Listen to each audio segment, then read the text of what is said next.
Giovedì 25 gennaio, buongiorno Sicilia da Michele Cucuzza e da Manuela Corsi. Oggi conosceremo il nuovo liceo Made in Italy, poi andremo all'università dove si studia l'intelligenza artificiale e quindi affronteremo il tema del momento, la sicurezza stradale, perché stanno per arrivare sulla circonvallazione di Catania gli autovelox e i T-Rex.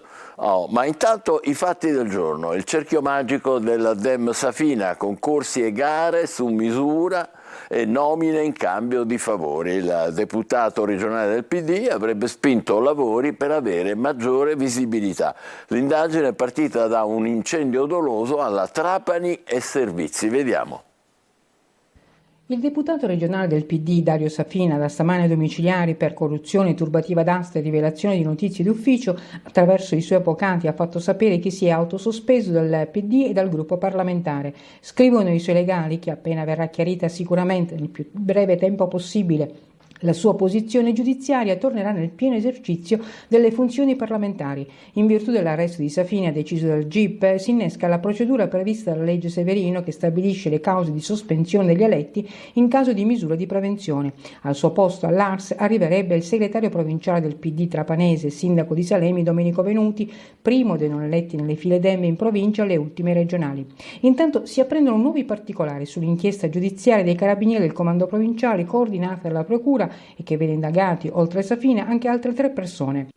Quello che salta fuori tra le carte dell'ordinanza è che quando l'allora assessore comunale di Trapani, Safina, chiamava il manager Cristian Valerio, tra gli indagati, rappresentante della società di energia City Green Light, rispondeva sempre presente, era pronto a soddisfare qualsiasi richiesta dell'assessore, dalle illuminazioni per le piazze ai campi sportivi fino alla fornitura di telecamere. Secondo le indagini, il manager ha anche garantito 50.000 euro a fondo perduto per alcune iniziative comunali non meglio identificate, sponsorizzazioni da 10 a 20.000 euro per le luminarie natalizie, un rapporto che per l'accusa ha garantito a Safina di avere un proprio tornaconto politico ed elettorale nel territorio trapanese, così da favorire la City Green Light nel project financing che il comune stava predisponendo per la manutenzione dell'illuminazione pubblica, progetto del valore di 16 milioni e mezzo circa per una durata massima di 15 anni, aggiudicato a settembre 2022. Termovalorizzatori avanti tutta, poteri speciali al Presidente della Regione Sicilia Schifani che ricoperà il ruolo di commissario per le infrastrutture necessarie all'emergenza rifiuti. Obiettivo: accelerare le procedure per la realizzazione degli impianti. Non cambierà nulla nella gestione ordinaria, le competenze in materia di rifiuti da parte della Regione e degli enti territoriali, comuni compresi, resteranno identiche anche dopo la nomina del commissario per l'emergenza. Lo precisa con una nota ufficiale il Presidente della Regione Renato Schifani, sempre più vicino proprio ad essere nominato quale commissario. La nuova disposizione legislativa approvata in Commissione Ambiente della Camera all'alba e pronta per essere votata dall'Aula interviene infatti per accelerare, sempre nel rispetto delle norme, le procedure di costruzione dei termovalorizzatori che risolveranno, dice Schifani, la situazione di emergenza evitando il costoso trasferimento dei rifiuti all'estero. Un iter già sperimentato dal precedente governo nazionale con un analogo provvedimento riguardante in quel caso Roma Capitale. L'incarico di commissario avrà una durata di 2 anni e sarà prorogabile. Una nomina, quella resa possibile dalla norma appena approvata, attesa da tempo e che lo stesso Schifani aveva indicato come addirittura d'arrivo. La notizia l'aveva fornita a lui stesso venerdì scorso in occasione della conferenza stampa per trarre il bilancio di un anno di governo. Ma per vedere attuata questa nomina bisognerà attendere che la norma contenuta nell'emendamento al decreto legge energia presentato dal deputato di Forza Italia Francesco Battistoni e altri e adesso approvato passi dal Parlamento e poi che il governo le dia attuazione. La nomina dunque non sarebbe governativa ma legislativa, ma comunque dovrebbe passare dal governo. Parla di blitz notturno senza precedenti il segretario regionale del PD Anthony Barbagallo, mentre applaude il presidente della Commissione Difesa Nino Minardo. Calcio, Catania sfortunato a Rimini, i romagnoli vincono 1-0, ma il discorso qualificazione resta aperto a Massimino, però bisognerà ribaltare il risultato per accedere in finale in Coppa Italia. 1000 tifosi al seguito per spingere il Catania, ma i rossazzurri al Romeo Neri di Rimini incappano in una serata nera, perdendo 1-0 la sfida contro i romagnoli, valevole per la semifinale d'andata di Coppa Italia. Per arrivare in finale servirà il calore del Massimino per ribaltare un risultato, per la verità bugiardo. 0 gol, rabbia e tante recriminazioni che dovranno essere trasformati in energia positiva il prossimo 28 febbraio, visto che per eliminare il Rimini bisognerà vincere con 2 reti di scarto. Tutta colpa di questo gol, arrivato al minuto 38 che spacca la partita sotto lo sguardo di Pelligra. Cernigoi fa un buon lavoro sull'out di sinistra e imbecca la Mesta, che al minuto 38 supera Betters in uscita. 1-0 Rimini e doppia protesta dei rossazzurri per una spinta irregolare ed un presunto fuorigioco. L'occasione del pareggio arriva subito dopo, ma Costantino, da posizione favorevole, timbra il palo. Nella ripresa Lucarelli cambia modulo e getta nella mischia Buai Cicerelli per Curado e Costantino, passando alla difesa a 4. Il Catania perde in lucidità ed i padroni di casa difendono con ordine e ripartono in contropiede, gestendo palla e partita. Compito più agevole dal minuto 30 della ripresa, quando un'entrata scomposta su Jacoponi costa il rosso a Zammarini, che lascia la squadra in inferiorità numerica. Un quarto d'ora più 6 di recupero che vengono gestiti dai romagnoli, con il Catania che evita di scomporsi troppo per non subire il 2-0. Tutto rinviato al match di ritorno, quando il fattore Massimino potrebbe fare la differenza. Emanuela, i quotidiani siciliani ne parleranno naturalmente. Sì, ne parla la Sicilia, lo vediamo anche in prima pagina. In alto, appunto, Coppa Italia, il Catania domina ma cade a Rimini, qualificazione alla finale ancora possibile. Qua vediamo l'espressione appunto di un giocatore non proprio felice del risultato. Comunque, altre notizie, restiamo sulla prima pagina della Sicilia. Chiaramente uno degli argomenti di oggi è quello dell'arresto del trapanese Safina. Il partito è sorpreso e addolorato. Il titolo è: il cerchio magico del deputato Dem, lavori per avere maggiore visibilità. Tra poco vedremo anche negli altri quotidiani. Intanto in primo piano c'è la politica, sanità e seggi, Ars, Schifani al bivio. Cuffaro deluso e rompe sui manager, ma smentisce l'uscita dal governo. Caos posti e poi si ritorna a parlare di quella famosa norma salva ineleggibili, blitz di Fratelli d'Italia, ira di San Martino.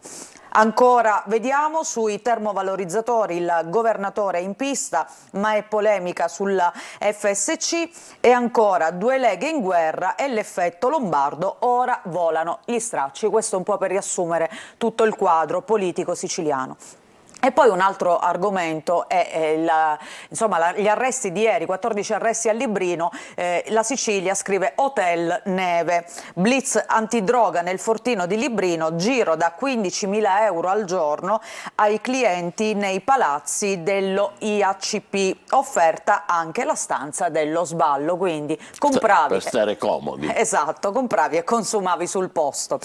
Ancora la politica nazionale, Meloni botta e risposta in aula, ma lo scontro è con gli Agnelli, nessuna deroga intanto per quanto riguarda il superbonus. La politica nazionale la vedremo tra poco. Intanto vediamo ancora il caso, la biblioteca nella Valle dei Templi, Scarpinato blocca questa idea di Dell'Utri. La BEI conferma gli investimenti per la Gigafactory nel Trisan, che si trova nella zona industriale appunto etnea, orgoglio di Catania. E ancora donazioni di sangue, ancora in aumento, l'isola più vicina, questa è una buona notizia, all'autosufficienza. Andiamo a vedere intanto cosa sta succedendo alla regione. Intanto c'è il nodo dei manager che devono essere nominati. Cuffaro rompe e dice uno schifo. E poi Bufera sulla norma salva ineleggibili, le spine di Schifani, l'ADC minaccia la crisi, anzi no, blitz di Fratelli d'Italia sui seggi contesi è incostituzionale. E poi Schifani con i termovalorizzatori, la fine di una triste era. Bonelli di AVS, fondi illegittimi dopo il ponte, un altro miliardo sottratto all'FSC in Sicilia. Fratelli d'Italia e Forza Italia invece sono soddisfatti. Blitz della maggioranza alla Camera, il governatore nominato appunto commissario straordinario. E ancora le 2 leghe e un lombardo, scene da un condominio che scoppia. Boicottato l'intergruppo, gli autonomisti restano fuori dal vertice, Tardino criticata, scontro con San Martino, questa la Lega in Sicilia. E poi l'inchiesta su questo deputato invece del PD.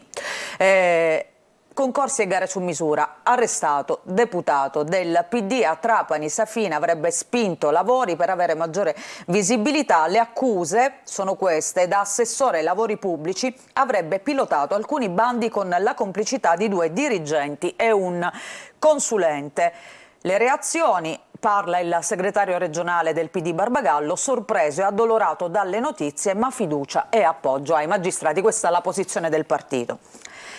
Riesumazione delle province. Da mercoledì all'Ars si vota il DDL, emendamenti fino a lunedì, quindi prosegue l'iter per ripristinare le province. E poi andiamo in questa drag room nella piazza dello Spaccio, dose di crack e sballo all inclusive.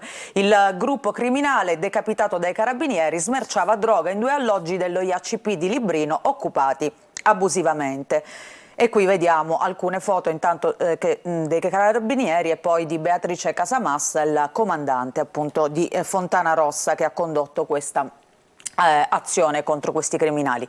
E poi si torna a parlare del parricidio di Enna, nessuna confessione ma solo parziali ammissioni da parte del figlio dell'imprenditore, che dice: mi sono difeso da mio padre, sono andato via pensando fosse vivo. Queste le parole del 22enne appunto, che ha ucciso con 2 coltelli da cucina in ceramica appunto il padre Gaetano Menzo, imprenditore edile ennese di 58 anni.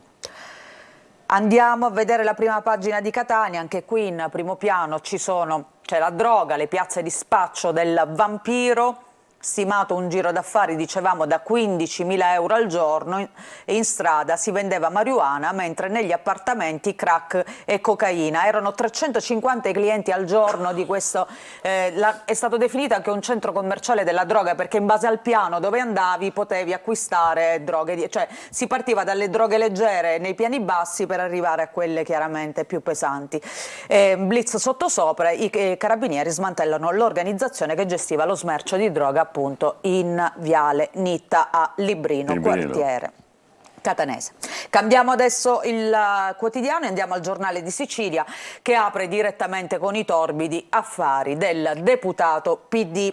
Prima bufera giudiziaria sull'attuale ARS, l'inchiesta sfociata nell'arresto di Dario Safina svela un giro di favori e regali per truccare concorsi e appalti quando era assessore comunale. Nei guai anche i dirigenti della Trapani Servizi, Giuseppe Ullo e Carlo Guarnotta, e il manager della City Green Light, Cristian Valerio. E nel 2020 l'indagine è partita da un rogo sospetto, prese fuoco un impianto di compostaggio di rifiuti e da lì iniziarono le intercettazioni. E poi le reazioni: arriva l'autosospensione, cautela tra i dem, abbiamo sentito anche le parole del segretario del PD, all'assemblea subentra Domenico Venuti, il rivale che era stato battuto appunto alle urne. Fotonotizia nel taglio centrale: assegno di inclusione, al via i primi pagamenti. È il sussidio che ha preso il posto del reddito di cittadinanza, ma in Sicilia la nuova carta verrà rilasciata da domani negli uffici postali. Occorre mettersi in fila soltanto se l'INPS, attenzione, ha confermato l'accettazione della domanda. Quali sono i requisiti e gli importi? Poi lo spiega oggi appunto il Giornale di Sicilia. Vediamo nel taglio alto: alla Camera Meloni, duello con Schlein sui tagli alla sanità, e poi ancora il super bonus, nessuna proroga, il governo blinda il decreto, delusi condomini e costruttori. Andiamo a vedere la Gazzetta del Sud invece di oggi. Messina, traffico record, peggiorato il dato del 2022, e il giornale si chiede: hanno pesato i tanti cantieri nella classifica delle città più caotiche? Pensa che è la 4ª in Italia e addirittura la 24ª al mondo. Questa è quarta in Italia? Sì, ma anche la 24ª al mondo, cioè non si scherza veramente. È probabile che appunto i cantieri siano stati una delle cause per aver intasato. Sì, esatto. E poi invece invece per quanto a proposito di cantieri, ecco il progetto per questo nuovo collegamento, una metro mare tra Torrefaro e Tremestieri. Messina si è dotata di un progetto per la realizzazione appunto di questo collegamento tra Torrefaro e Ganzirri con mezzi veloci. Verrebbero realizzati 5 approdi con una spesa di 18 milioni di euro da recuperare attraverso i fondi ministeriali sulla mobilità sostenibile. Altre notizie, Meloni, scontro in aula con Schlein e Conte e altre critiche a Stellantis, question time su sanità e patto di stabilità, la fusione FCA-PSA celava un'acquisizione francese dal gruppo Scelte Anti-Italia. E ancora vediamo invece dall'estero questa notizia, si schianta aereo militare russo, Belgorod, mistero sulla dinamica, a bordo c'erano 65 prigionieri ucraini. Però gli ucraini dicono che in realtà c'erano dei missili, quindi dicono due cose opposte. Poi vedremo. Loro hanno rivendicato questa, però hanno detto c'erano i missili e invece a quanto pare scambio di accuse, il Cremlino dice abbattuto per incolpare noi, Kiev prima rivendica e poi nega. Altre notizie in Italia, ecco cosa accade, un altro episodio che ha messo un po' in imbarazzo il governo, perché alla Camera aborto, tesi shock in un convegno, le opposizioni contro la Lega, perché loro cosa hanno sostenuto in questo convegno? Che l'aborto non è un diritto neanche nel caso in cui la donna venga stuprata. Quindi insomma da lì una bufera politica per questo convegno che è stato ospitato appunto alla Camera, organizzato dalla Lega, dal deputato leghista Simone Billi, che però non era presente.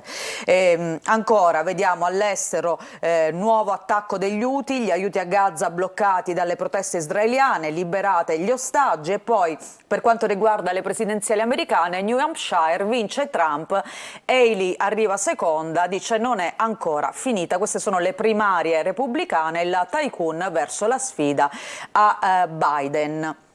Andiamo a vedere qualche approfondimento o passiamo direttamente a Repubblica Palermo perché il tempo scorre, quindi vediamo Schifani si muove, NAS al pediatrico. L'ospedale dei bambini era finito sotto i riflettori per una donna che aveva denunciato la mala sanità siciliana. Ecco, il presidente della regione nella redazione di Repubblica ha incontrato proprio questa madre che aveva denunciato il degrado dell'ospedale dei bambini. Il governatore dice: ho ricevuto un'altra lettera, qualcosa lì non va, io punto tutto sul progetto del nuovo polo, al Di Cristina i controlli degli ispettori regionali e dei carabinieri. E poi c'è anche questo caso di cui si sta occupando appunto Repubblica Palermo da qualche giorno, cioè la Sinfonica di Palermo contro il nuovo direttore d'orchestra Beatrice Venezzi. La rivolta contro Venezia avvelena appunto la Sinfonica, pressioni sui ribelli. Piersanti, il maestro Franco Piersanti, dice è inadeguata. È intollerabile, sostiene ostentare qualità che non si hanno. Quindi non c'entra la nomina politica, ma secondo loro proprio è una questione di mancanza di preparazione. Queste sono chiaramente opinioni, noi non ci sbilanciamo. E poi vediamo ancora, eccola qui appunto, a pagina 5, la rivolta contro Venezzi, pressione sui ribelli. Dopo le critiche alla direttrice, alcune prime parti dell'orchestra hanno rifiutato di prendere le distanze. La sfida, seguiremo i suoi gesti, insomma ci sono posizioni diverse. Noi ci fermiamo qui, Michele, tra poco... Adesso andiamo alla stampa nazionale, subito dopo una breve pausa. Voi state con noi. Buongiorno Sicilia.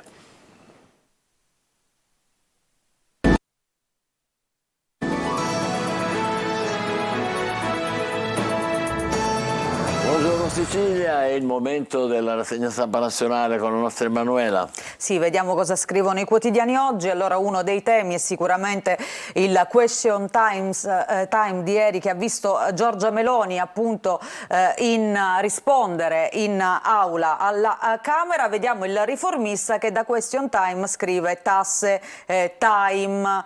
Ti faccio vedere qualche titolo, poi andiamo a qualche approfondimento. L'Unità, quindi siamo giornali di sinistra, sono talmente patrioti rispetto alla legge Calderoli che di patrie ne vogliono due, una ricca e una povera.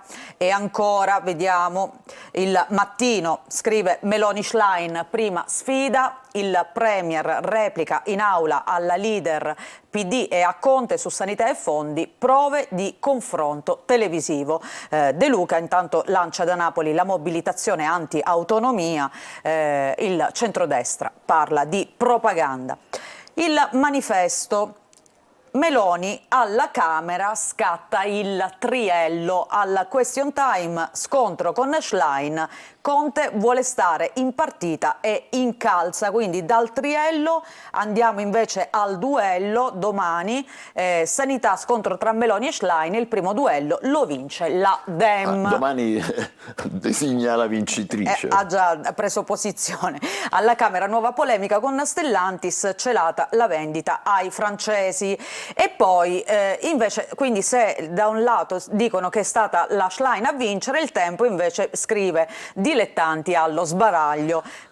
Il riferimento a Schlein e Conte che tendono l'imboscata al Premier che respinge tutte le accuse. Elli tenta l'affondo sulla sanità, Meloni risponde 10 anni al governo ma non avete risolto nulla. Movimento 5 Stelle contro il patto di stabilità, Giorgia risponde con il deficit al 5,3%, difficile fare meglio. Poi vediamo ancora come raccontano questo momento. Libero. Le sportellate di Giorgia, resa dei conti alla Camera, avviso agli Agnelli, hanno ceduto ai francesi, le auto italiane vanno fatte in Italia, fuoco su Elli, ci chiede di affrontare le questioni lasciate irrisolte dal PD, grazie, mazzata a Conte, finita la stagione dei soldi buttati, ha distrutto la nostra credibilità. Questo era Libero, vediamo ancora il Giornale che scrive la sfida in aula, scintille tra Meloni e Schlein, Stellantis, Gaza, sanità, la Premier respinge l'opposizione, l'Economist la promuove ma su Kiev è tensione con Salvini. E poi anche qui troviamo un'intervista a Beatrice Venezzi che appunto trova spazio sul Giornale e dice agli artisti progressisti è tutto concesso, a me no. Andiamo a vedere il Fatto Quotidiano. Il Fatto Quotidiano parla anche della Sicilia, perché scrive i 45 senatori del Sud che hanno tradito il Sud, hanno votato l'autonomia in barba alle promesse e qui vediamo insomma i volti che conosciamo, elettori gabbati. C'è la Bongiorno, Lotito, Occhiuto, il ministro Musumeci, Sisto e Co. dovevano tutelare il meridione e Meloni chiedeva di abolire le regioni. Questo è il Fatto Quotidiano di oggi. Il Messaggero ancora, la sanità, auto, conti pubblici, il duello in aula di Meloni. Il Premier attacca Schlein e Conte, i problemi li avete lasciati voi e su Stellantis aggiunge incentivi solo per le vetture che verranno prodotte in Italia. Restiamo su questa pagina e vediamo anche naturalmente le altre notizie. Intanto il MEF, no a nuove spese, tutelare il bilancio, questo per quanto riguarda il no al super bonus, bocciate tutte le proroghe, salta anche il maxi incentivo per gli infissi che era al 75%. E poi questo giallo a Belgorod, aereo russo abbattuto dagli ucraini, c'erano prigionieri, no erano razzi, Mosca e Kiev appunto si accusano, leggiamo. L'unica certezza sono le due esplosioni avvertite distintamente attorno alle 11 dai contadini della zona di Belgorod in Russia e a seguire lo schianto di un aereo militare. Ma chi o cosa ci fosse davvero a bordo resta ancora un giallo. Mosca appunto dice c'erano prigionieri ucraini, invece per Kiev abbiamo sentito si trattava di missili. Un po' di gossip a centropagina, vediamo che la fotonotizia viene dedicata ad Ilary Blasi. o meglio a questo Christian Jovino, che sarebbe l'uomo con cui la Blasi avrebbe tradito Totti, e lui parla, dice: io, Blasi e Totti, ecco la verità, non fu solo un caffè. E qui ci fermiamo. Poi Giungla recensioni, il governo pensa alla stretta sul web. Questo dopo purtroppo anche i fatti di cronaca che sono avvenuti nel nostro paese, dopo anche il suicidio di una ristoratrice. Ecco, ricatti e giudizi comprati per negozi e locali, un incubo social. La Santanchè dice servono delle regole. E poi c'è anche un'intervista ad una chef, proprio per tornare al tema di quella ristoratrice. Sì. La chef Bowerman dice: se diffami un locale devi risponderne. E queste sono appunto le parole di Cristina Bowerman, chef stellata appunto italiana. Oggi il decreto per le partite IVA, il concordato preventivo sarà esteso a tutti. E ancora andiamo nel taglio basso, perché si torna a parlare di Alessia Pifferi, la mamma che aveva abbandonato la sua bambina per una settimana facendola morire di stenti. L'avvocato si era attaccato, diciamo, a questa tesi dell'incapacità, e invece il test era falso. Adesso sono indagate sia le psicologhe che appunto la legale. La figlia morì appunto di stenti perché lei doveva andare a trovare il fidanzato. Una storia terribile, davvero atroce, sì, proprio. Sì. Tra l'altro avvenuta quest'estate con delle temperature che tu ricorderai sono state veramente record. Questa bambina è stata lasciata al caldo, disidratata, senza acqua e senza cibo. Il Dubbio infatti mette in primo piano il caso di questa madre, difende Pifferi, la madre omicida, la penalista viene indagata, l'avvocata e le psicologhe accusate appunto dai PM di Milano. Vediamo La Stampa di oggi. Anche qui l'apertura è dedicata a quanto avvenuto ieri alla Camera: autonomia, sanità a rischio, privatizzazioni, Meloni attacca di nuovo Stellantis, la replica, in Italia investiti miliardi, con le nuove regioni, taglio delle risorse agli ospedali in metà paese, Schlein accusa questo governo è letale. E poi a centropagina c'è invece una fotonotizia dedicata ad Alain Delon, l'attore francese ha detto: la mia vita è finita, voglio morire. Quel mito, qui leggiamo, imprigionato nel passato. Ricordiamo anche invece un grande del calcio che è scomparso in questi giorni, Gigi Riva. Ieri l'ultimo saluto ai funerali, quelli che Gigi Riva per noi eri l'azzurro. Andiamo a vedere ancora La Nazione. Ecco, anche qui Alain Delon a centropagina in questa fotonotizia. La mia vita perché è malato? È malato, ha un linfoma. La mia vita è finita. Nel 2019 l'ictus, la frase shock, ma negli ultimi anni lui aveva anche dichiarato di soffrire di depressione, quindi diciamo al di là della malattia era già un male di vivere che purtroppo questo grande attore portava in sé da tanto tempo. Il governo Stellantis invece, l'apertura, il titolo in grande sulla Nazione, produca in Italia, Meloni alla Camera, 1 milione di auto con chi vuole investire nel nostro paese. La replica dell'azienda, miliardi nelle attività italiane. Poi c'è l'intervista a Calenda oggi di Azione, manca una politica industriale, troppi silenzi a sinistra, scintille in aula tra Premier Conte e Schlein. Il Corriere della Sera. Vediamo il titolo in grande: Ucraina, accuse dopo la strage, Mosca ha colpito un nostro aereo con 65 prigionieri di Kiev, la replica, colpa loro, aiuti a Zelensky. Intanto in Senato rispunta l'asse Lega Movimento 5 Stelle, poi il Carroccio corregge l'ordine del giorno. E qui c'è quell'attrazione irresistibile tra Salvini e Conte, appunto le mosse degli ex alleati, questo approfondimento. A centropagina vediamo invece Renato Pozzetto che si racconta: io, Cochi, Iannacci, che bella vita, ma penso sempre a mia moglie, infanzia, amici, passioni. Appunto l'intervista a Renato Pozzetto oggi sul Corriere della Sera. Vediamo Repubblica. Repubblica invece continua con questo duello tra governo e informazione dopo gli attacchi appunto della Premier nei confronti della testata, la velina nera, nuovi attacchi di Palazzo Chigi a Repubblica, l'accusa nel bollettino inviato a ministri e parlamentari, ci fa la guerra, e in aula la Premier avverte Stellantis, penalizzato chi delocalizza, la replica, investiti miliardi, gioviamo all'economia. E poi Schlein, Meloni contro la stampa, ma tace sulla sanità, imita l'Ungheria.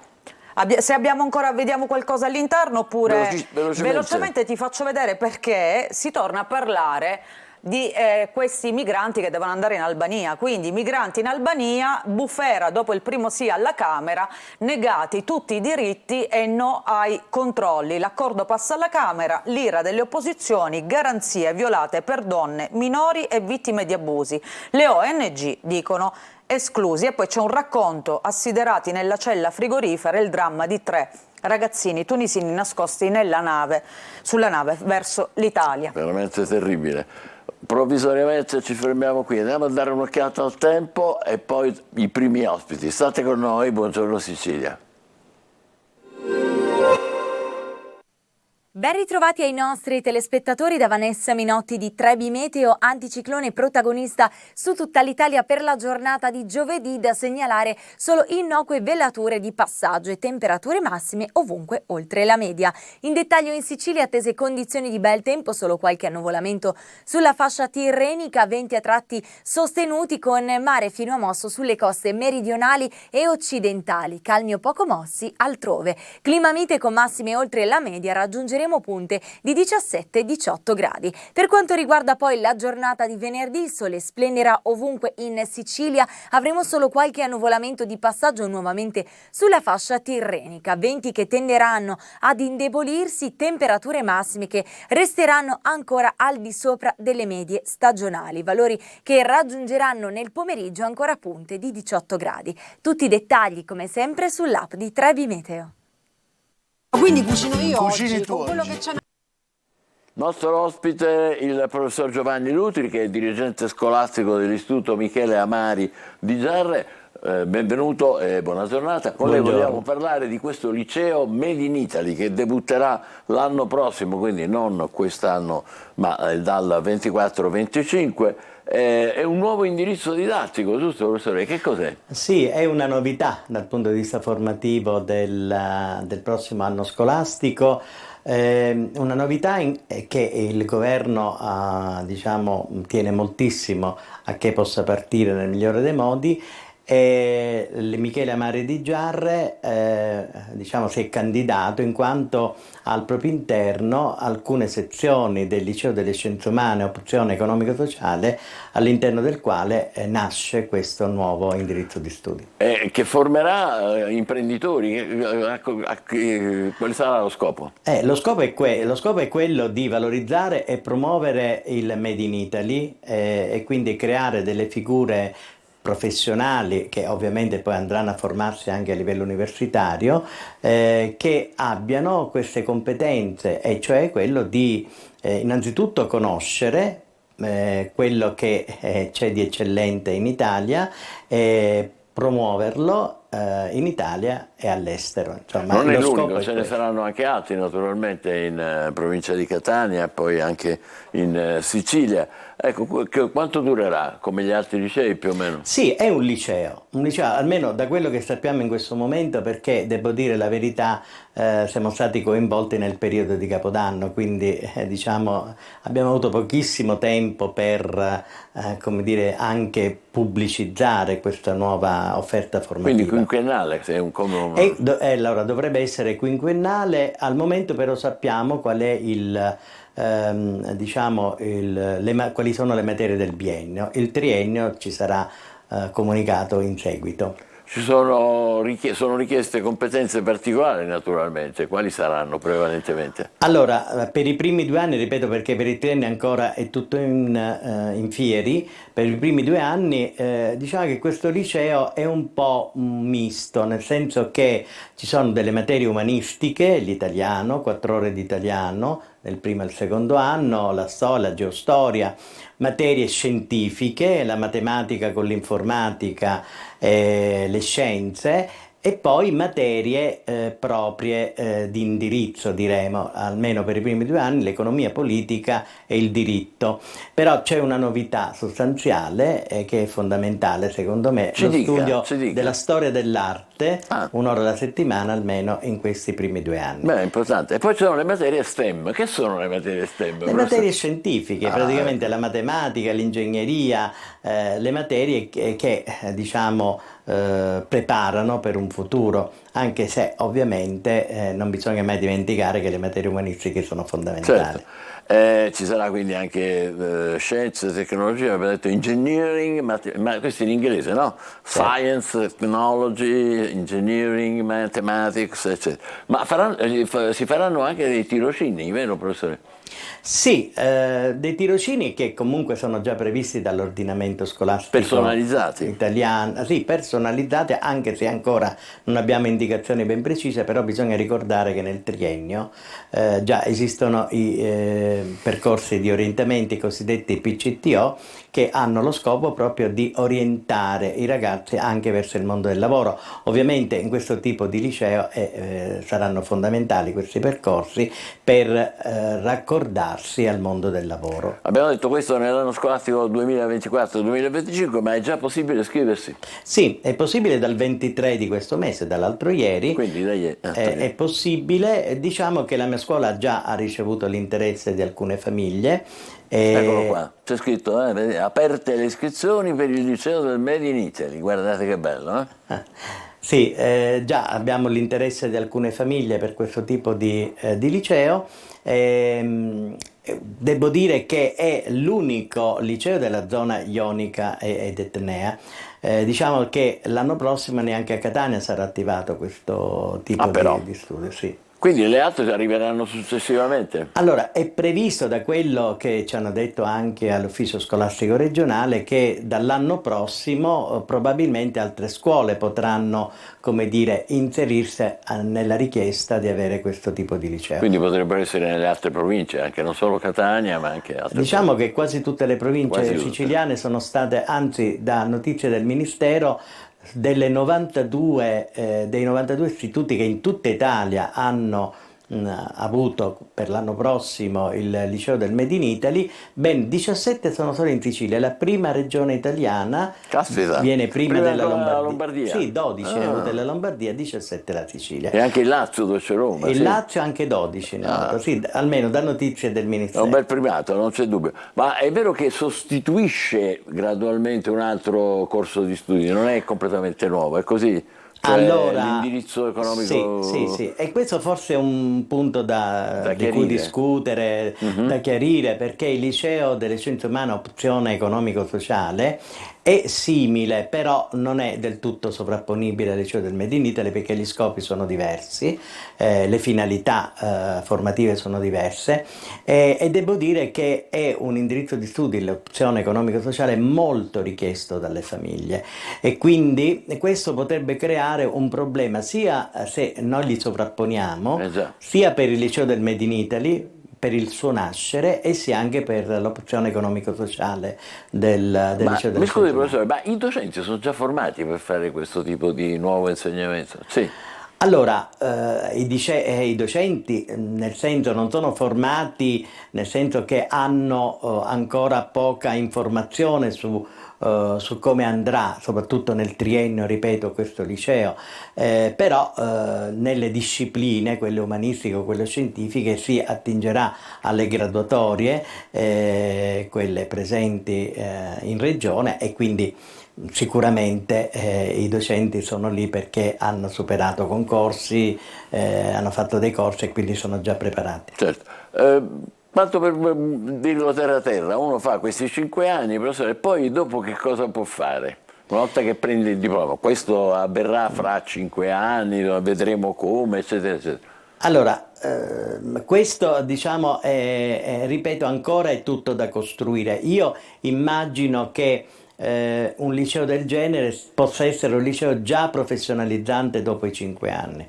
deve essere così, anche se bisogna secondo me creare dei percorsi universitari specifici, perché solo così si completa questo iter formativo. Ecco, questo è importante, cioè deve essere connesso con nuovi corsi universitari. No, Lei sì, pensa? adesso leggevo l'altro giorno, ci si può iscrivere all'università in comunicazioni, marketing e così via, quegli indirizzi lì universitari, però a mio avviso bisogna creare anche un percorso specifico come è stato fatto per la scuola superiore. Quindi potrebbe avere uno, come dire, uno sbocco direttamente professionale, ma come lei auspica naturalmente un'ulteriore qualificazione, diciamo, di studi connesso con l'università. Professore, io so che lei alla Michele Amari, che insomma è la sua scuola, tiene anche a dire che avete altre cose in vetrina, Sì. è giusto? Dal 24-25 abbiamo anche ottenuto abbiamo raggiunto un obiettivo straordinario, quello cioè di avere altri due indirizzi molto richiesti nel territorio, cioè il liceo musicale e il liceo coreutico. Il liceo musicale? È il liceo coreutico, la danza, quindi Caspita. sono due tipi di liceo molto richiesti. Io da ben 13 anni chiedo agli organi diciamo competenti di avere alla Mari questi due Ce l'avete licei. fatta? Dopo 13 anni ce l'abbiamo fatta, siamo contenti. Questo è anche merito della sua Merito battaglia, del suo dell'equipe impegno. che ovviamente lavora insieme a me, del mio staff, e devo dire però soprattutto è il territorio che richiedeva questo tipo di studi, perché tranne che a Catania dove ci sono due licei musicali e a Messina, per il resto tutta la fascia ionico e tenera priva, e quindi adesso Giare, che si trova un po' a metà strada tra Catania e Messina, certo. potrà riuscire a soddisfare le esigenze dell'utenza ionica e pedemontana, che prima era molto ostacolata, perché per un ragazzo di Santa Teresa di Riva o per un ragazzo o una ragazza, insomma per alunni che vengono dall'entroterra è difficile recarsi a Catania, è più diventa difficile, disagio, o a Messina è più disagevole, un e sacco. quindi adesso hanno l'opportunità anche attraverso un'ottima linea ferroviaria, devo dire la verità. Complimenti professore. E anche lì, per chiudere, le iscrizioni sono già aperte, si apriranno? Sì, allora le iscrizioni sono aperte già dal 18 di gennaio, tranne dal 23 per il liceo Made in Italy, e si concluderanno per tutti gli indirizzi il 10 febbraio. Bene, grazie al professor Giovanni Grazie a Nutri, voi. dirigente scolastico dell'Istituto Michele Amari di Giare, che non è soltanto il liceo del Made in Italy, ma anche tutto quello che abbiamo appena ascoltato. Complimenti, buon lavoro professore. Grazie. Noi adesso facciamo una breve pausa e poi ci sarà un altro ospite. State con noi, buongiorno Sicilia.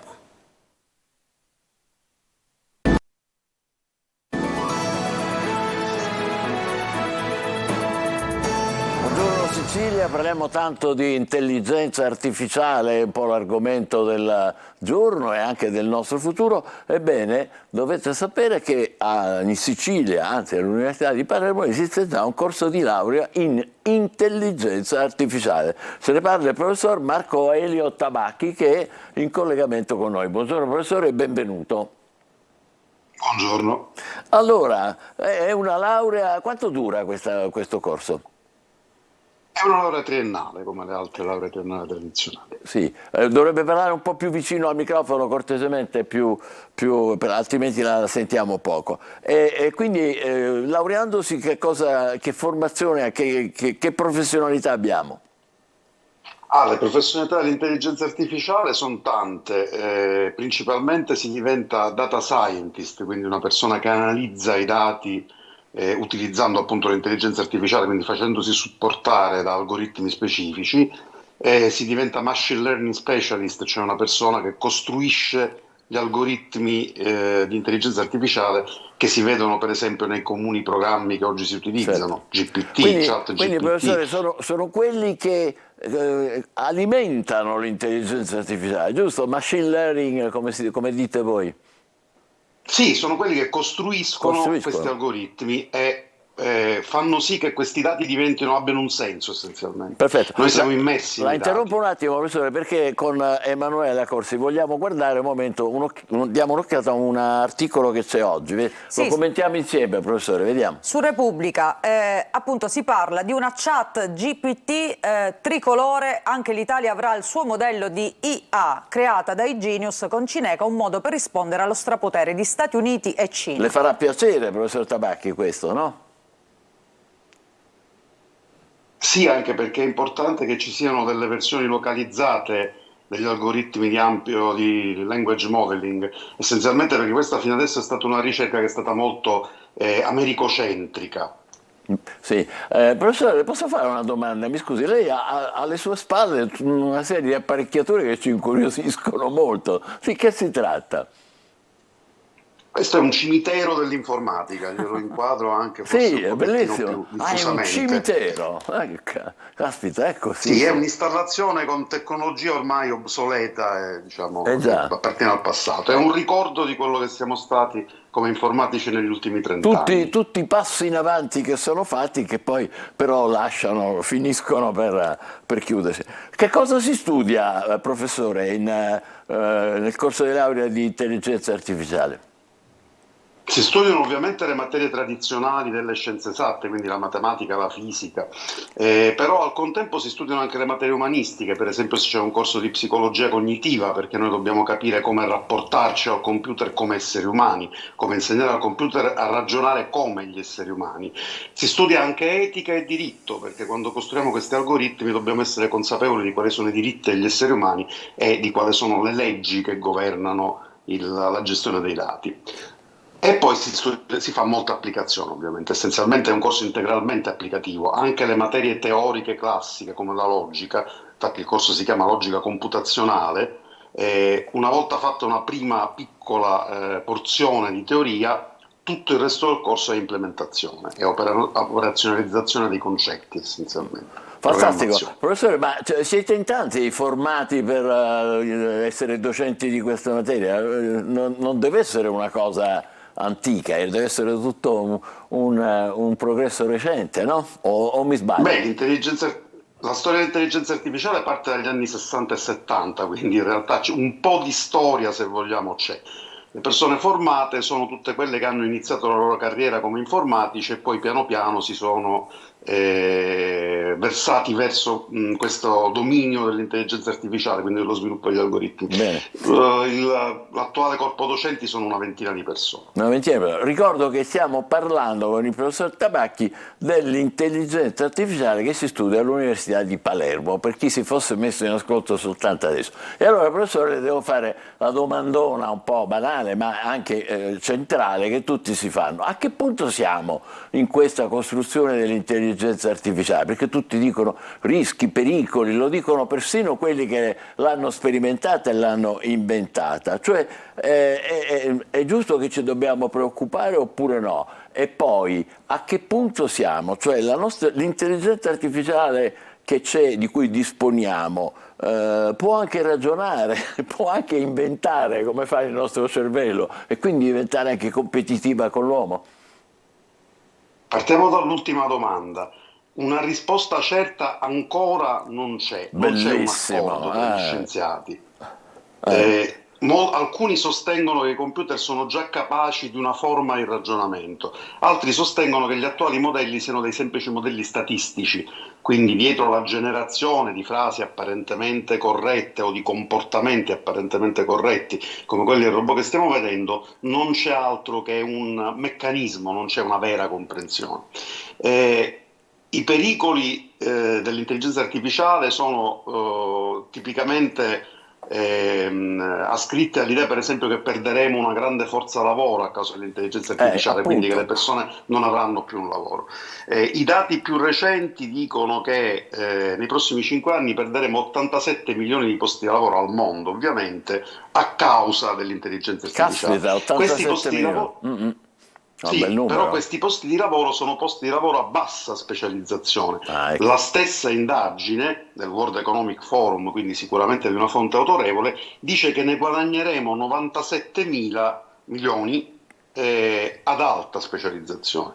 Quindi chi perderà il lavoro è chi non è riuscito a stare al passo coi tempi, chi non ha studiato e chi non si è specializzato in questo settore. Quindi anche l'arrivo e la diffusione dell'intelligenza artificiale poi richiede, come dire, un'ulteriore costruzione di formazione degli individui con l'intelligenza naturale, non quella artificiale. Dico bene, professore? Dobbiamo anche...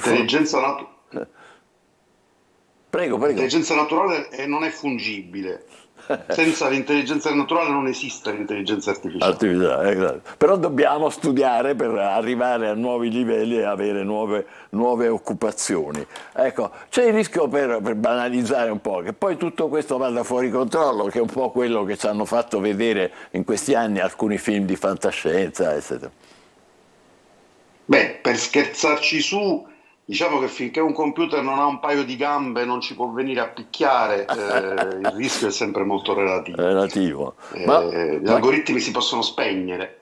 Ecco, si possono spegnere, questa è la prima cosa che dobbiamo ricordarci, cioè se a un certo punto uno vede che le cose non funzionano tanto bene, clicca esattamente come fa col telefonino e lo spegne. È vero, professore? Si può fare questo, no? Sì, infatti, dobbiamo ricordarci che la cosa è ampiamente sotto controllo, mettiamola così. Oh, queste parole sante dette da lei, professor Tabacchi, sono veramente, rassicurano tantissime persone. Ora le faccio un'altra domanda e poi la lascio al suo lavoro, professore, ed è questa. Oggi sentiamo in tanti ambiti, anche semplici, quelli che ci dicono sì, perché con l'intelligenza artificiale sto facendo questo, faccio quell'altro, cioè, ma è vero tutto questo? Cioè utilizzano già davvero l'intelligenza artificiale oppure sono sistemi come i telefonini, come i computer, come i portatili che sono leggermente più aggiornati?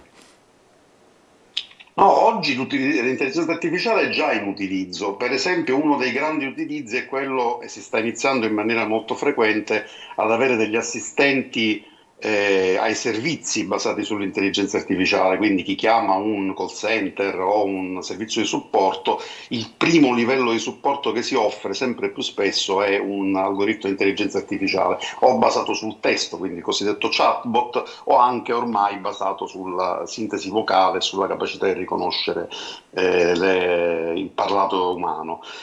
Bisogna però dire oggettivamente che questi sistemi molto raramente sono sistemi utili, siamo ancora in una fase ampiamente sperimentale. Potremmo dirli come? Algoritmi sono sostanzialmente, giusto? Perché così detto sì, bene. Ma sono algoritmi stupidi, nel senso che fanno una supposizione statistica su quello che l'utente vuole, ma tipicamente raramente ci azzeccano perché l'essere umano è complesso. Sono parecchi gli studenti interessati, professore, al corso di intelligenza artificiale a Palermo, all'Università di Palermo. Per il primo anno abbiamo più di 60 iscritti, supponiamo di aumentarli ancora. Chiaramente si tratta di una novità, quindi anche la possibilità che c'è stata di diffondere le caratteristiche di questo corso sono state limitate, ma supponiamo che dopo 1 o 2 anni di corso andremo a regime intorno a 100-120 studenti l'anno, che sono pochi, ci sarebbe molta più possibilità di impiegare persone. Ma perché c'è anche una domanda di personale qualificato, professore, da questo punto di vista? Sì, ed è una domanda con un grave deficit di offerta rispetto a quello che c'è adesso. Consideriamo che i nostri studenti migliori che si sono laureati in informatica con una specializzazione in intelligenza artificiale lavorano prima di finire la laurea, quindi vengono selezionati durante l'ultimo anno di istruzione e, per parlare di cose volgari, guadagnano stipendi che vanno tra i 70 e gli 80.000 euro l'anno.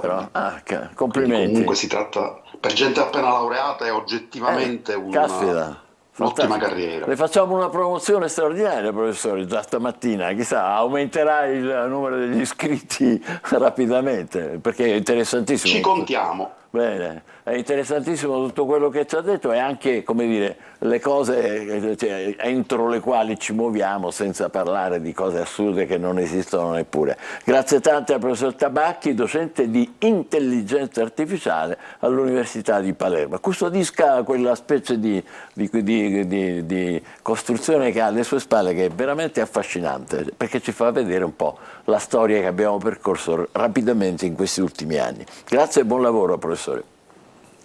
Grazie a voi. Allora, adesso noi ci occuperemo di un'altra intelligenza, l'occhio elettronico nelle strade di Catania, non a Palermo ma a Catania, però lo facciamo dopo una pausa. State con noi, buongiorno Sicilia.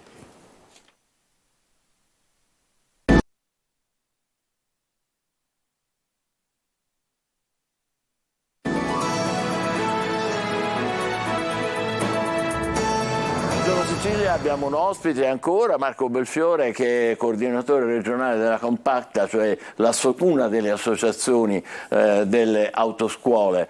Dobbiamo parlare di nuovi strumenti per regolare il traffico e naturalmente rendere più sicura la circolazione, perché purtroppo capitano, come sapete, anche delle tragedie. Chiara Adorno nel mese di novembre a Catania è morta su viale Andrea Doria dopo un incidente, lei era sulle strisce. Ecco, il Comune di Catania ha adesso deciso di prendere dei provvedimenti e quindi installerà entro un mese i T-Red, che poi ci spiegherà un po' bene il nostro ospite che cosa sono, e gli autovelox, e vedremo a che velocità massima. Il vice sindaco La Greca, scusate, dice servono a far rispettare le regole, cioè le regole ci sono già, se voi non le rispettate, allora ecco qua, beccatevi questo, vediamo.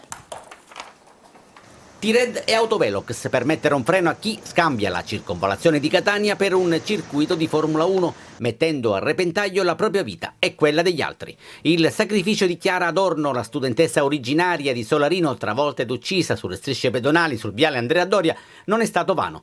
Completata la trafila burocratica, entreranno in funzione tra un mese i nuovi dispositivi di sicurezza, T-Red e autovelox appunto, che copriranno tutta la circonvolazione da ogni nannesima, con l'obiettivo di fare rispettare i limiti di velocità e di conseguenza di ridurre il tasso di mortalità.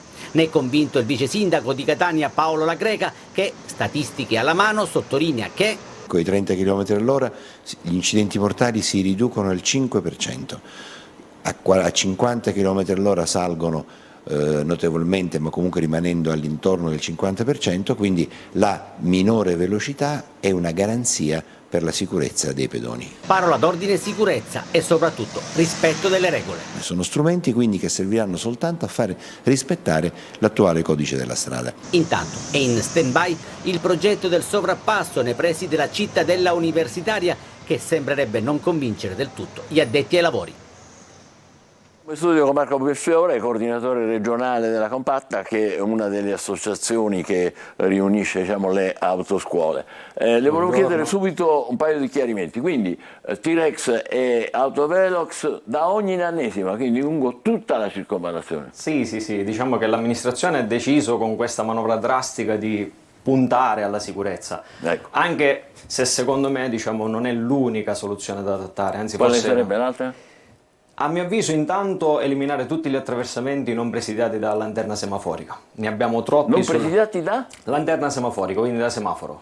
Abbiamo parecchi attraversamenti, non a caso quegli eventi di cui abbiamo parlato si sono verificati proprio su questi attraversamenti. Altro aspetto sarà anche quello di curare l'illuminazione pubblica. Gli orari in cui sono avvenuti quegli incidenti sono tutti in tarda serata, cioè il pedone è poco visibile, in assenza di semaforo capisce bene che è poco visibile. Chiariamo ancora, intanto abbiamo osservato, va bene, queste sono le sue critiche, per quello che si farà, prima di tutto, cosa sono i T-Red? Allora, i T-Red sono delle apparecchiature che funzionano a doppia telecamera, quindi c'è una videocamera che nel momento in cui scatta già la luce gialla si attiva e verifica l'eventuale infrazione commessa da un conducente che oltrepassa la linea d'arresto. e quindi capisce bene che lì i tempi saranno anche molto contestabili da parte dei conducenti. E cioè perché se scatta col giallo... abbiamo anche una cattiva disabitudine su strada, educazione stradale mancante, quindi come dire questo farà nascere tante contestazioni nei confronti dell'amministrazione. Intanto aspettiamo che arrivino, Esatto. poi vediamo. Poi seconda Esatto. cosa, abbiamo il autovelox. A che velocità massima? Allora, Perché anche qui c'è qui la controversia 30-50. E anche qui c'è un'altra problematica. La segnaletica è distribuita male, nel senso che se osserviamo la circonvallazione nel tratto proprio dove hanno montato il T-Red ultimamente, l'unico al momento installato, Danesima, Dov'è? Su Viale Senatorio? esatto, Sì. di fronte proprio alla cittadella quasi. Esatto. Danesima verso lungomare troviamo un limite di 30 km/h. Ci sono dei segnali che impongono il divieto C'è di scritto. oltrepassare. Al contrario, per chi da lungomare va verso Enesima ha un limite che è 50 perché non esiste nessuna segnaletica posizionata, quindi anche qui l'amministrazione dovrà dare un chiarimento, cioè capire a quale velocità sono tarate queste apparecchiature, che nello standard, essendo un percorso urbano, dovrebbe essere sui 50 km/h. 50, perché però invece per esempio città, e qua cominciamo a entrare, lasciamo stare la politica perché ne ha parlato Salvini, a noi non interessa questo, interessa dal punto di vista tecnico. Sì. Quindi nelle città se non interviene l'amministrazione il limite massimo è 50. Esatto. Ora Bologna dice no, per tutte le cose che abbiamo sentito anche dal vice sindaco Sì. nostro un attimo fa, dice no, meglio 30. Catania che cosa farà nella circonvallazione? 30 o 50? Allora, sulla scia delle altre città, tra cui la prima è stata Bologna, molte sicuramente opteranno per i 30 perché gli spazi di frenatura saranno sicuramente molto più corti.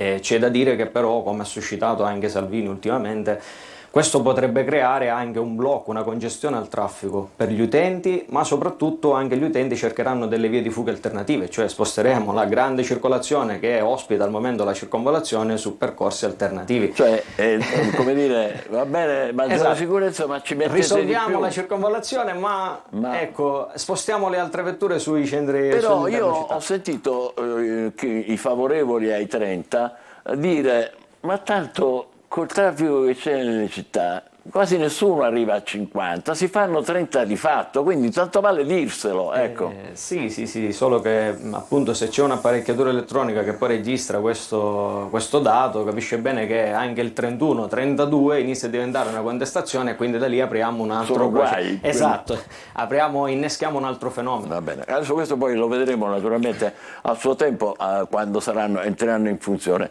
Le voglio chiedere questo, dato i Fleximan di cui parlano tutti.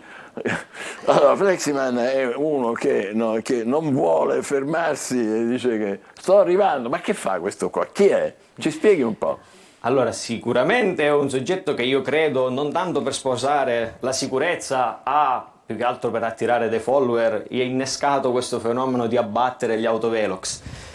E non condivido perché ci sono altri metodi di protesta. Certo. Sicuramente non questo possiamo accettare come dire, il vandalismo. Anche perché è diseducativo, anche nei nostri confronti, che magari impartiamo ai ragazzi quelle che possono essere le nozioni di guida o comunque il metodo per contestare eventualmente delle infrazioni. Però diciamo lui ha preso piede anche perché è fomentato da parecchi follower, cioè, ci sono tanti che ormai sono diventati... Ma opera soprattutto al nord, da che parte di solito? Sì, già lui ultimamente mi sembra l'ultimo che ha battuto nel Padovano. Quindi, mi diciamo... raccomando, giovani dell'ascolto, non imitate il Fleximan, Esatto. anche perché ce ne sono parecchie di controversie legali legate agli autovelox, è vero? Sì, infatti dico proprio per questo, stessa cosa la sollevò Salvini dicendo che questi strumenti o questi limiti molto restrittivi non fanno altro che poi dar luogo a delle controversie, quindi iter legislativi che complicano la vita. Esatto, di un paese più che curare la sicurezza andiamo, come dire, a complicarci inutilmente. Tra l'altro ci sono dei dati dell'ACI, oggi sulla Verità proprio c'è l'apertura dedicata a questo, che a 30 all'ora pare che ci siano più incidenti e più feriti, quindi proprio è una misura che va contro poi quel principio di sicurezza che si va Vabbè, ma a ci sono cercare. statistiche che dicono l'opposto, è controversa questa cosa. Esatto. Allora diciamo che il limite dei 30 è stato scelto da quelle città perché giustamente spazi di frenatura si riduce circa a 9 metri contro i 25 che sarebbe a 50 km/h. E poi è l'entità dell'impatto, cioè sicuramente il soggetto che viene colpito a 30 km/h ha un'entità di danno che rispetto ad essere colpita a 50. È vero che noi siamo il paese che ha maggior numero di autovelox, non si direbbe, però è così. Purtroppo sì, se non vado errato siamo sugli 11.000 rispetto agli altri che magari ne hanno 7.000 circa, credo. Ma è incredibile, in tutta Europa. Sì, abbiamo... Ma battiamo pure la Francia, la Germania. Sì, siamo in vantaggio, devo dire. Con esiti però controversi, perché... sì, da noi... Ecco, io ho questo pensiero: più che sistemare, adottare, rendere sicure le infrastrutture, è più semplice montare un autovelox, mettiamo un dosso artificiale. Ecco, questo è secondo me un pensiero, è un concetto che l'amministrazione invece deve abolire. Rendiamo le strade sicure migliorandole, non mettendo un autovelox o un dosso artificiale. Migliorandole vuol dire più illuminazione, lo diceva prima, illuminazione... Evitiamo tutti questi attraversamenti pedonali non segnalati da semaforo, meglio ancora se sopraelevati o sotto passaggi, soprattutto alla circonvallazione. Il sovrappasso dice che è un po' in difficoltà, lei che ne pensa? Questo sì, ma perché l'amministrazione dovrebbe intanto spiegare perché l'ha rimosso. Sì, perché c'era prima, è vero. E quindi ora, andandolo a rimontare, dovrebbe dare una doppia spiegazione. Esatto. Poi secondariamente era anche poco utilizzato perché essendoci proprio accanto un attraversamento pedonale più semplice, uno sceglie le strisce. Esatto, c'è da dire anche questo. Lei sarebbe favorevole, dice meglio questo, no? Sì, meglio dell'autovelox, mi sta dicendo questo? Sicuramente. Cioè sostanzialmente la sua posizione è questa, tutta una serie di accorgimenti, compreso il sovrappasso, che però a quanto pare non è realizzabile, almeno nell'immediato, piuttosto che questo rischio continuo di multe che ci possono arrivare. Vabbè, vedremo. L'importante comunque è che si possa garantire sempre di più la sicurezza, soprattutto di chi si trova a pedoni e anche motocicli, cicli, eccetera, perché come dire, anche le macchine però di quelle hanno una magari hanno una loro cellula di sicurezza, ma dico non bisogna ignorarla. Comunque ci aggiorneremo naturalmente quando poi i T-Red, che non sono mostri, i T-Rex, ma sono T-Red e Autovelox, entreranno in funzione, e poi naturalmente sentiremo anche lo spirito critico ancora di Marco Belfiore, che è coordinatore regionale della Compacta, associazione, una delle associazioni delle autoscuole siciliane, giusto? Perfetto. Grazie e buon lavoro. Adesso c'è l'almanacco per voi. La muffa non è solo antiestetica, ma è anche nociva per la salute. Ecco perché, in caso di comparsa, è necessario rimuoverla subito. Non tutti sanno che il tea tree oil è un ottimo rimedio per risolvere questo problema fastidiosissimo. Basta versare 2 tazze piene d'acqua e 2 cucchiaini di tea tree oil in uno spray vuoto e mescolare il prodotto. A questo punto si spruzza il preparato sulle zone colpite dalla muffa e si attende che faccia effetto. Si procede all'asciugatura delle superfici con un panno. Sapevate che i pinguini sono cintura nera in pisolini? Un recente studio pubblicato sul New York Times ha indicato che possono arrivare fino a 1000 sonnellini in un singolo giorno. Ognuno però dura solo qualche secondo, giusto il tempo per ricaricare le energie. Abbagnare i ciupani è una delle espressioni più conosciute e usate in Sicilia, soprattutto a Catania. Si riferisce all'azione di inzuppare un pezzo di pane, ma non solo. Questo modo di dire ha anche una doppia sfumatura che dipende dal contesto in cui viene usato. Nel significato più negativo, abbagnare i ciupani significa trarre vantaggio dalle difficoltà altrui. Si usa quindi per criticare chi infierisce su una persona o una cosa, toccando argomenti o situazioni poco piacevoli. Siamo in diretta, diamo la linea a Marco Amato per scoprire di quale tazzina si serve stamane per il suo caffè. Quella. Oggi abbiamo architettura classica, o sbaglio? Ebbene sì, architettura classica un po' dorata, proprio perché volevo riecheggiare un qualcosa di trionfale, di regale, perché oggi parliamo di qualcosa che ha a che fare con gli Oscar. E quindi volevo porre all'attenzione delle stelle un italiano che ha talmente fatto un ottimo lavoro che è candidato ai 5 finalisti della rosa della premiazione degli Oscar. Allora, è Matteo Garrone quello di cui vi voglio parlare ricordare oggi che è il regista di Io Capitano. E un che film dicono straniero le che ha avuto un stelle? Le successo stelle che dicono sulla sua chance di beccare l'Oscar? Allora, la possibilità è altissima proprio perché è un bilancia e come in questi mesi mi avete sentito raccontare ai bilancia, hanno faticato moltissimo negli ultimi anni e conseguiranno delle vittorie, dei traguardi e dei risultati veramente molto di pregio. Tra l'altro la tematica del film è assolutamente attuale, toccante, molto dinamica, perché è un'odissea contemporanea di una trasmigrazione dall'Africa passando per la Nigeria, per la Libia e poi per il canale di Sicilia fino all'approdo in Sicilia. È la storia di due ragazzi che vedranno veramente un'odissea molto toccante e dolorosa, facendo quindi un excursus su tutti quelli che sono i pericoli della terra e del mare che un emigrato incontra per arrivare a destinazione. Quindi una tematica veramente molto documentarista, ma fatta sempre con molta eleganza, proprio perché i bilancia sanno essere assolutamente compassati ed eleganti e anche molto toccanti. Ecco, sicuramente aderente con non solo con la tematica, ma anche con la possibilità tutta bilanciana e delle previsioni di conseguire un Oscar tutto italiano. E bocca al lupo. Ebbene, ora parliamo un pochino d'astrologia. Sì, certo. Oggi c'è una splendida luna in Leone che farà molto piacere alla nostra cara Manuela, che oggi è elegantissima. Grazie. Ecco, la luna in Leone è assolutamente la luna della chiarezza, proprio perché nel segno del sole, vi ricordo che per i greci il sole era colui che tutto vede, la visione chiara della luna in Leone è assolutamente apotropaica, quindi molto positiva, e chiaramente in pole position abbiamo Ariete, Leone e Sagittario. Va benissimo ai fuoco oggi, quindi se va bene ai fuoco un po' meno gli acqua e la terra, proprio perché si sentono un pochettino più rallentati, poiché lo Scorpione deve incasellare delle cose in una maniera più ordinata che lo convincano meglio, e il Cancro deve rivedere un progetto lavorativo, mentre i Pesci invece oggi sono un po' fuori gioco rispetto alle dinamiche affettivo-sentimentali, mentre invece ancora per i Terra, Toro, Vergine e Capricorno si presenta una giornata in cui possono operare poco, soprattutto Toro e Vergine, ma osservare tanto. In particolare la Vergine ha questo bisogno di analizzare e rivedere una situazione. Capricorno sempre coccolati dall'amore per adesso. Gli Aria per ultimi, i Gemelli, la Bilancia e l'Acquario che fanno?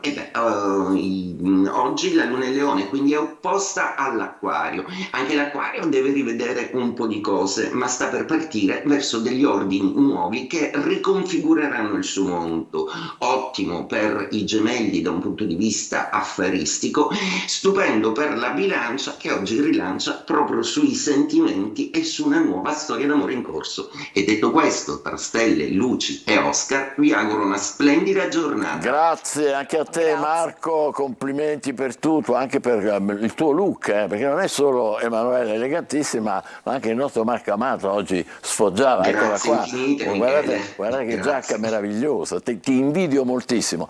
Torniamo all'elegantissima Emanuela, vediamo Dai, però, una così mi news per imbarazzo. noi. Sono vestita di rosa per parlare di cosa? Di Barbie, ovviamente, perché appunto Marco parlava di Oscar all'italiana, ma c'è questa beffa, Oscar che beffa, Barbie snobbata, candidato invece Ken, quindi arriva la candidatura per Ryan Gosling, che è deluso però per l'esclusione di Greta Gerwig, che è la regista, e Margot Robbie invece proprio la protagonista, dice senza Barbie non esisterebbe Ken, quindi è stato molto carino lui in Ebbene, questo è senso. vero, però Ryan Gosling è uno grandioso e basta. Poi con non- quel biondo lì veramente. Vabbè, ma a parte quello è un grandissimo attore. Allora, adesso vi portiamo indietro nel tempo, fino al 25 gennaio del 1533, quando Enrico VIII d'Inghilterra, guardate che atmosfere, che abiti, sposa Anna Bolena, già, la sua seconda moglie. Il re vuole un figlio maschio a tutti i costi e per questo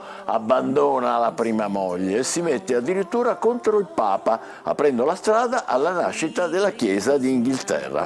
Viaggiamo in avanti, arriviamo al 1890, quando Nellie Bly fa il giro del mondo in appena 72 giorni. La giornalista americana si ispira al romanzo di Jules Verne, parte da New York e gira il mondo usando tutti i mezzi possibili, treni, navi, cavalli e anche un pallone. Il 25 gennaio torna a New York e stabilisce un nuovo primato. E poi parliamo del 25 gennaio del 1905, quando viene trovato il diamante più grande del mondo. Che bello, guarda. Il Cullinan si chiama, un diamante grezzo di più di 3000 carati e dal peso di mezzo chilo.